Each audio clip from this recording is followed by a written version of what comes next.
Lads, Angel Reese is currently about to be suspended.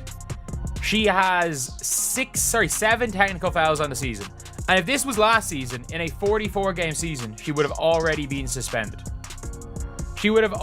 Angel Reese recently became emotional on the court and lashed out in ways that shocked both fans and analysts, putting her in danger of being benched from the WNBA. Given the current situation, she might receive a suspension for receiving too many technical fouls. To be honest, it's time for someone to discuss this expanding issue. Not only does bricklayer Ratchet Reese lead the league in turnovers, she also leads the league in technical fouls with 7. And if she gets one more technical foul, her goofy ass is sitting down to be suspended for a game, man, because she can't control that ratchet bad attitude that I tell y'all about all the time. Through July 2025, she had already received 7 technical fouls in just 22 games. And for any professional athlete to accumulate that much in such a short period of time is absurd. She might now face serious issues because the WNBA explicitly stipulates that 8 technical fouls result in an automatic 1-game suspension. In order to handle the enlarged 44-game schedule, the league increased this threshold from 7 to 8 this season, but Reese is still perilously near that limit. What you got, Angel? We're dribbling. Cross. Fouled. Ooh. Dribble. A lot of ball on that play. You can see by the facial expression of Marie. She knew she had a lot of ball as well. I can see it. Angel Reese going inside. She's using her size and Somebody physicality, trying to push Kalundakova off the space. Angel Reese has already drawn 3 fouls, and I think she just got a tap. Too many players are allowed to get away with acting aggressively towards both their own coaching staff and other players in the WNBA. There has been an unsettling trend of more technical fouls around the league this season. In one recent season, players received 92 technical fouls prior to the All-Star break, which is 11 more than they received during the entire previous season, according to ESPN. Coaches still had about 20% of the season left after receiving another 30 technical fouls. Genuinely, one of the funny things about this is that her fans are arguing that none of the techs are warranted. They are all warranted. Like, what are we talking about? Every one of these techs are warranted. I'm not joking when I say this. They're like, oh, 4 of her 7 techs have been from double techs. Yeah. Something happens in the game and you square up to your opponent. It's a double tech. And your opponent, you go head to head with your opponent's a double tech. It's never not been. Although the league's head of officiating has attempted to minimize this spike by asserting that there was no league-wide push to raise technicals, players throughout the league have taken notice of the stats. Liz Campage, a center for the Dallas Wings, spoke out against officials' attempts to lighten the game, claiming she was given a technical for glancing at a referee. Angel Reese is exhibiting exactly this type of emotional instability. Goofy ass Ratchet Reese out here doing so great on the court with that bad ratchet attitude, racking up tech after tech after tech, man. Fake ass point forward, leading the league in turnovers because she wants to act like she's a point guard so bad, to act like she's better than Caitlin Clark when her ass can't dribble or do anything. How the fuck are you a forward leading in turnovers because you want to try to be a point guard so bad with no... Subscribe if you're enjoying it. Let's talk about the incident where Angel Reese smashed the whiteboard out of her own coach's hands, which is related to stepping over boundaries with coaching staff. With less than 30 seconds left in a game that was tied with the Washington Mystics, Reese violently slapped a clipboard out of assistant coach and Crosby's hands during a crucial timeout. After being caught on national television, the incident quickly became viral. Are picking up on is when she is walking over to the bench and she slaps the clipboard out of her coach's hand. And you guys, my honest reaction to this when I first saw it, I was just laughing. It's kind of like the reaction that you're seeing from me right here. I wouldn't look into this too hard. I know it's already become controversial because they're like, oh, if another player did this, there would be think pieces written about it. During the timeout, Crosby, the team's strength and conditioning coach and vice president of basketball operations, was merely attempting to speak with Reese when the Chicago Sky star lost her cool. A breathtaking act of public defiance, The raw emotion and disrespect shown at that time revealed deep, unsightly fissures in a franchise that was on the verge of collapse. This particular instance exemplifies the emotional immaturity that has afflicted her second season. Nor was this an isolated occurrence. Reese acknowledged earlier in the season that she and her teammates were fed up with Coach Tyler Marsh and his staff calling them names. Beyond typical competitive tension, these remarks point to a deeper breakdown in the player-coach connection. Emotional decline continues for Angel Reese. The temper tantrums, the complete loss of emotional control continues for the Bayou Barbie, as well as the Chi-Town Barbie and Double Barbie, and whatever other alias that Angel Reese has decided to give her.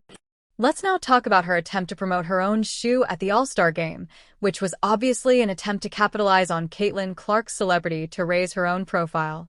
Angel debuted her Reebok Angel Reese 1 Meb Bounce colorway during the celebrations because she believed that Caitlin Clark's attendance would guarantee that the All-Star Game was the most watched basketball game of the year.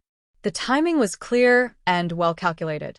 Reese intended to capitalize on the fact that Clark's participation as team captain would attract a lot of spectators for the release of her signature shoe. Angel Reese is now in danger of suspension for accruing too many technical fouls, just as she attempted to create a stir with the launching of her new shoe. It couldn't come at a worse time. It would be extremely embarrassing and may badly harm her shoe sales and image if she were suspended immediately after introducing her sneaker. There is the part of me that's like, is this really necessary? And shouldn't Angel Reese be able to market herself at this point without invoking or even, insinuating some sort of attachment to Caitlin Clark?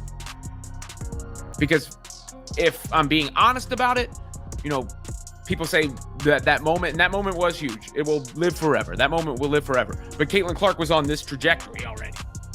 And if anyone has benefited more from the attachment, at least from an attention standpoint, it was a complete contrast to the widespread attention Reese had planned for.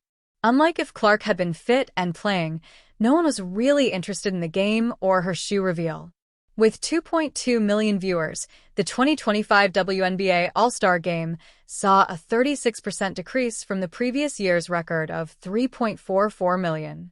Even though it was still the second most watched All-Star Game in WNBA history, Clark's injury-related absence was the main cause of the decline. The audience was greatly impacted by Clark's absence. After Clark left the celebrations, ticket prices in Indianapolis dropped from $120 to just $640 on TickPick, reflecting this fact. The average attendance at Indiana Fever games with Clark is 1,684, which is over twice as many than at non-Fever games, 8,552. Whole arenas must be relocated to bigger locations when Clark performs in order to meet demand. All-Star Weekend. It's supposed to be the star of all stars. All the big dogs is out. Asia Wilson, Sabrina Ionescu, Brianna Stewart, everybody's out. The big dogs are out. You got the rookie, you got Angel Reese, Miss Me Too. All of the stars are here. And look at this news. The get-in price for the WNBA All-Star Game in Indianapolis has dropped 48% from $121 to just $64 after news broke that Caitlin Clark won't. This leads us to the difficult reality that many WNBA players are unwilling to face. Caitlin Clark is not Angel Reese. Indeed, Caitlin's injuries this season have prevented her from playing at her best. Even though Caitlin Clark has missed a lot of time due to quad and groin injuries, she still attracts more attention and enthusiasm than Angel Reese when she is healthy. Clark missed about 40% of the Fever's games in 2025 due to 3 different soft tissue ailments. She has battled left groin issues, left quad strains, and most recently, a right groin injury that prevented her from attending All-Star Weekend. Her influence on the league is still unparalleled in spite of these setbacks. Clark's overall impact on the league has benefited even games in which she does not play. The average attendance at non-Clark WNBA games has increased over 40% to 428,000 from 301,000 the year before. This demonstrates how Clark is uplifting everyone around her and causing a ripple effect that uplifts the league as a whole. There's the actual, let's take it seriously for a second. Take over your trap. I mean, who's she talking about right there? Because Clark takes over every single trap she goes to. In fact, they gotta expand the trap so she can take over more real estate. Every single place she goes to. I mean, there is zero argument to possibly be made that she isn't the biggest attraction, the one that brings the most attention, whatever. It's not even worth. Given how many fans Caitlin Clark attracts to the sport, I believe that many WNBA and sponsor people would like to see her injured than healthy. This goes beyond mere conjecture. It is supported by hard data and market trends. Clark has significantly altered the demographics of the WNBA's viewership. According to Nielsen data, viewership has increased by at least double digits across all demographic groups, with the largest increases occurring among young, male, and white viewers. The number of girls aged 217 who watch on ESPN networks has increased by 181%. Additionally, the league's overall growth is being outpaced by 54 percentage points by fans aged 18 to 34. Even though it was scheduled for the well-known All-Star Weekend, Reese's trademark shoe debut did not create the same kind of widespread excitement. Although noteworthy, her connection with Reebok lacks the cultural impact attained by Clark's deals. Despite its cleverness, Mebound's branding is a defensive marketing tactic rather than the aggressive aspirational narrative that propels significant commercial success. Person, that's Caitlin Clark for the WNBA. Someone who actually brought hope, brought decorum, professionalism, brought excitement, the magic to the league, and it's like this whole league is trying to extinguish the magic, the positivity. And I don't believe in this whole, women support women. Nah. The WNBA really shows that's not the case, man. They really destroyed that narrative. The league's seeming uneven approach to sanctions is especially annoying. Other players are held to different standards, whereas Rhee is allowed to continue accruing technical fouls and displaying angry outbursts without facing severe repercussions. Fans and coaches have called for more uniform rule enforcement, and the league has experienced heightened scrutiny over officiating and player conduct.